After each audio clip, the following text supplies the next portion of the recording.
તમે સાયકોલોજીકલ એટલે સ્મૃતિના વિભાગમાં જ્યાં લગીને હો ને ત્યાં લગીને ફેક્ટમાં ના હો, અને તમે વર્તમાનમાં આવો તો સાયકોલોજીકલ વર્લ્ડની બહાર નીકળી જાઓ.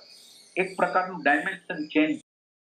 પ્રેઝન્ટ મોમેન્ટ છે એ આપણને કુદરતે આપેલી એક ભેટ છે.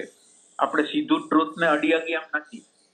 તો ટ્રુથને અડવા માટે ફેક્ટ હોય ને ત્યાંથી આપણી યાત્રા ચાલુ. ફેક્ટ એટલે હકીકત. અત્યારે મને કોઈ પ્રકારનો રોગ છે તો રોગ છે, કોઈ પ્રકારનો જીવનનો પ્રશ્ન છે તો છે, એ ફેક્ટ એમ. ફેક્ટની લિમિટેશન છે કે ટ્રુથ ન બતાય. ના, ફેક્ટ જ ટ્રુથમાં દાખલ કરાવશે. ફેક્ટ ઇટસેલ્ફ પોતાની અંદર એક કેપેસિટી નથી કે ટ્રુથ બતાવે. ના, ફેક્ટને ટ્રુથ બતાવવા માટે જ કામ કરવાનું છે. ફેક્ટ છે એને તમે સ્વીકારો છો કે અસ્વીકાર કરો છો? ફેક્ટને અત્યારે જે પ્રકારનું ફેક્ટ ચાલતું હોય ને એની સામે તમારે આવી જવાનું છે.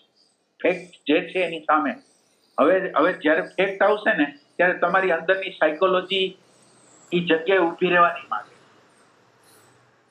ફેક્ટ આગળ ઊભી નહીં રહે, એ કાલ્પનિક દુનિયામાં સરી જશે. તમારી હાજરી અને ઘટના એ સામે થઈ ગયું એમ જ.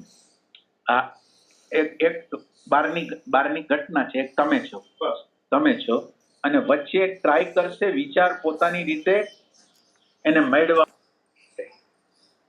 હવે એ વખતે તમે એ જે વિચારો અંદર પ્રગટ થાય છે ને એની સેપરેશન કરો છો કે નથી કરતા, એ મહત્વની વાત.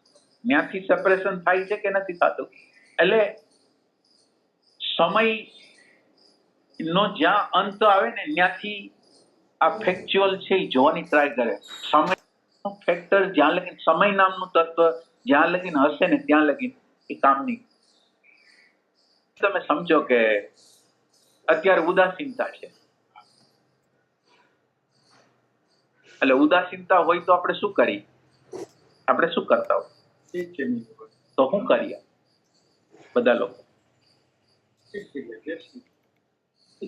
ઉદાસીનતાને દૂર કરવા માટે કોઈને કોઈ વસ્તુનો આધાર લેવાનો, વ્યક્તિનો આધાર, ટીવીનો આધાર, મોબાઈલનો આધાર. આપણે અંદર કેટલી વાર તમે તમારી સાથે રહેશો? એટલે એનો અર્થ એમ થયો કે પ્રશ્ન અત્યારે જે છે એની સાથે નથી રહેવું, જે હોવું જોઈએ એટલે જે છે એમાં રહેતા નથી, એટલે જે હોવું જોઈએ આવી જાય, અને જે હોવું જોઈએ એના દ્વારા સમયનું નિર્માણ થાય. જે છે એની હારે રહ્યો તો સમય નથી, જે છે એની હારે તમે જીવો છો તો સમય નામનું તત્વ છે જ નહીં. પણ આપણા યંત્રની રચના એવી રીતે કરવામાં આવી છે કે જે છે એની હારે રહેવા જ ન માંગે.